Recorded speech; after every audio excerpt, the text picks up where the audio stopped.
inmediato con el presidente, uno de los miembros del Tribunal Constitucional, doctor Eloy Espinosa Saldaña. Antes yo quería comentar rápidamente, acaba de llegar porque es muy pertinente, el reporte del Latino Barómetro, Cultura Política de la Democracia en el Perú y en las Américas. El Perú al final de la tabla, señores, al final de la tabla de la región como apoyo al sistema democrático. Apenas 41.7% de la población, según esta percepción, apoya al sistema democrático. Al otro extremo está Costa Rica con casi el 60%. Y uno se pregunta, hay por supuesto muchos más detalles para compartir, pero uno se pregunta cómo suma o resta jornadas como la de hoy a esta percepción de la ciudadanía ante su sistema político y ante su sistema democrático. Realmente preocupante. Doctor Espinosa Saldaña, como siempre le doy la bienvenida. Muchas gracias por estar con nosotros.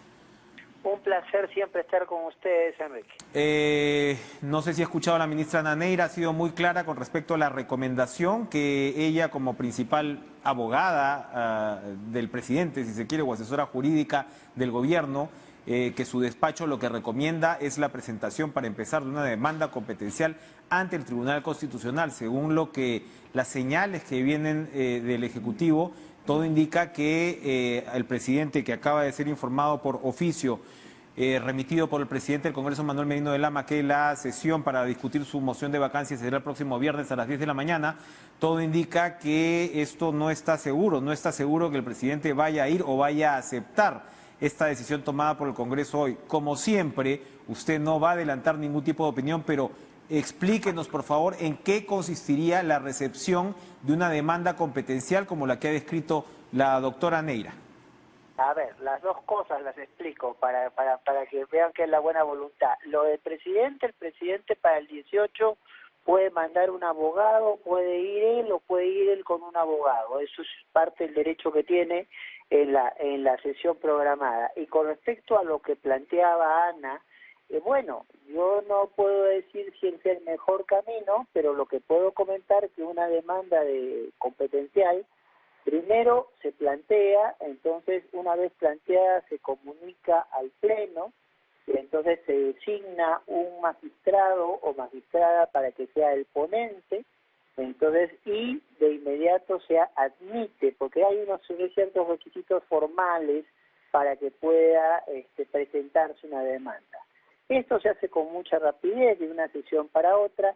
Y la ventaja que tendría en la posición que está planteando la doctora Neira es que una demanda de inconstitucionalidad admite una medida cautelar. Y eso hay que explicarlo a los amigos televidentes. Una medida cautelar puede significar el pedido de que se paralicen las acciones que se vayan a tomar o se estén tomando en este caso concreto. Ahora, el que se pueda pedir una medida cautelar no quiere decir que necesariamente se vaya a conceder. La doctora Neira hablaba del conflicto competencial que hubo por lo del 30 de septiembre y allí el señor Laechea planteó una medida cautelar y no le aceptamos la cautelar. Pero hay la posibilidad de una cautelar y de ahí ¿qué es lo que corre? La cautelar para el gobierno en este caso sería clave, ¿no? Pero lo que corre es 30 días para que pueda, como máximo, para que pueda contestar la otra parte, o sea, el Congreso, audiencia y 15 días como máximo para que el tribunal resuelva.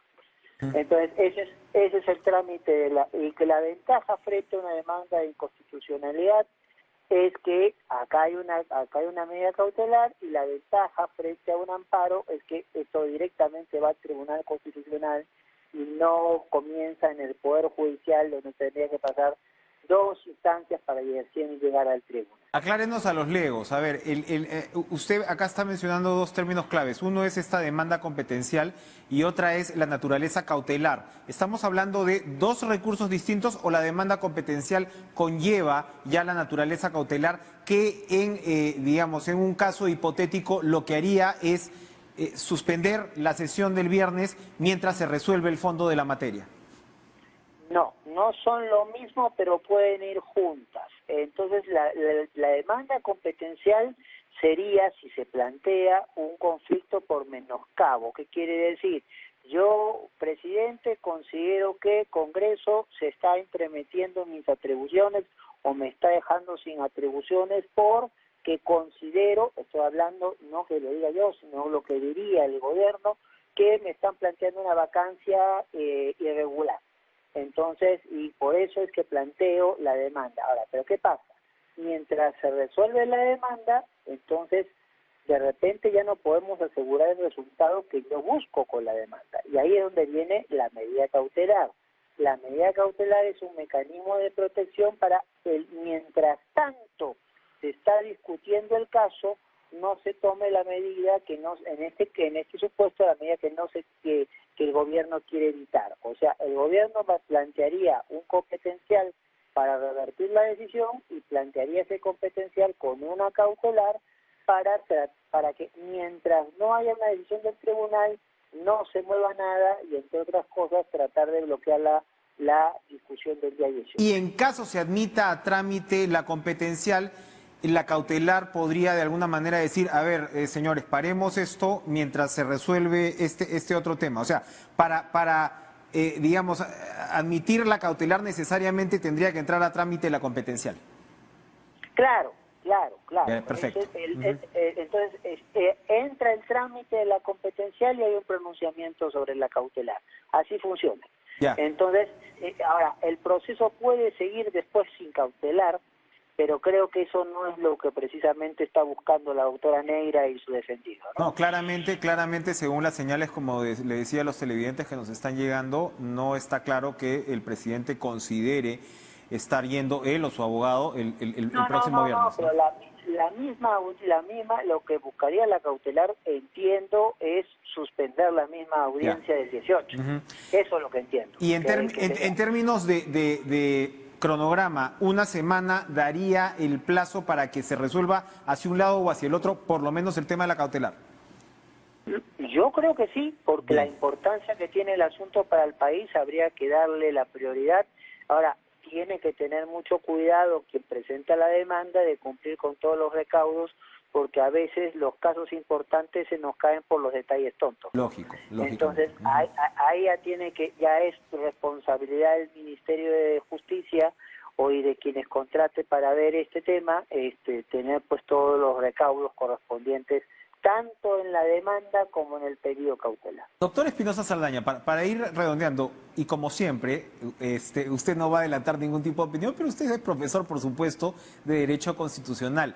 Y esto, de alguna manera, resulta perturbadoramente fascinante, el debate de las últimas horas, revivido en realidad, sobre la famosa incapacidad moral permanente.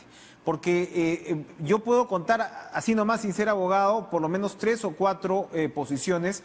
Anoche hemos hablado en extenso con Pedro Cateriano sobre lo que se señala repetidamente, que este es un concepto que viene del siglo XIX y que no se refiere a que uno sea pues un sinvergüenza, ¿no? Un corrupto, que lo agarren infraganti, recibiendo dinero, lo que fuera, sino que la incapacidad moral permanente en esa concepción es algo mental, es algo médico, ¿no?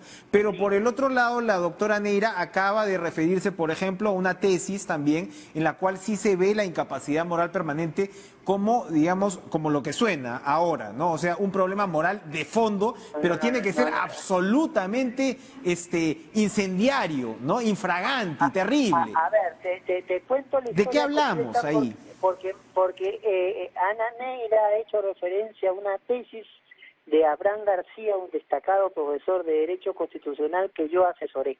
Entonces conozco muy bien en detalle el asunto. Cuéntenos. Incapacidad moral nace como incapacidad mental, o sea, es que el presidente no se vuelva loco, que no tenga problemas de ese tipo. Pero, lamentablemente, en América Latina se ha distorsionado y se ha convertido esto en un cajón desastre.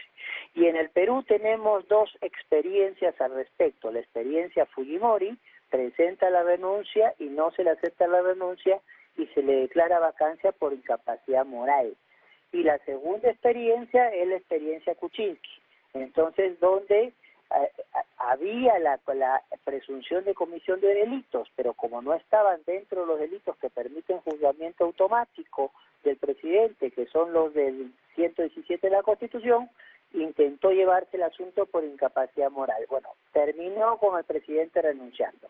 Entonces, y hay un caso en Ecuador de Abdalá Bucaram, entonces entonces también lo sacan por incapacidad moral, forzando el término. Entonces, lo que plantea el trabajo de García es, bueno, si ya ante la fuerza de los hechos, incapacidad moral ya no es mental, tendrían que ser casos extremos y permanentes.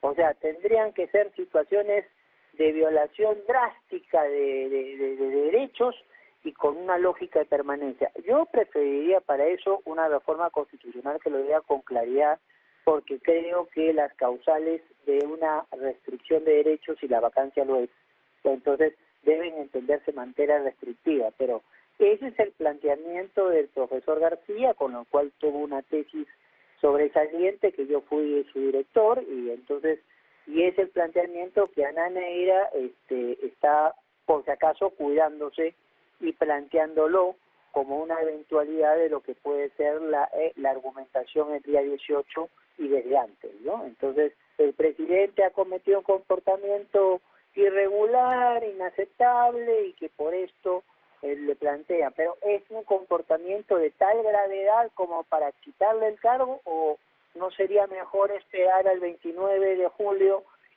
donde ya él puede ser procesado por todos los delitos que cometa, entonces, o que hubiera cometido, entonces, sin necesidad de recurrir a esta fórmula? Bueno, esa es la discusión. Perfecto. Que vamos a tener que ver en el tribunal. Perfecto. Exactamente esa es la discusión.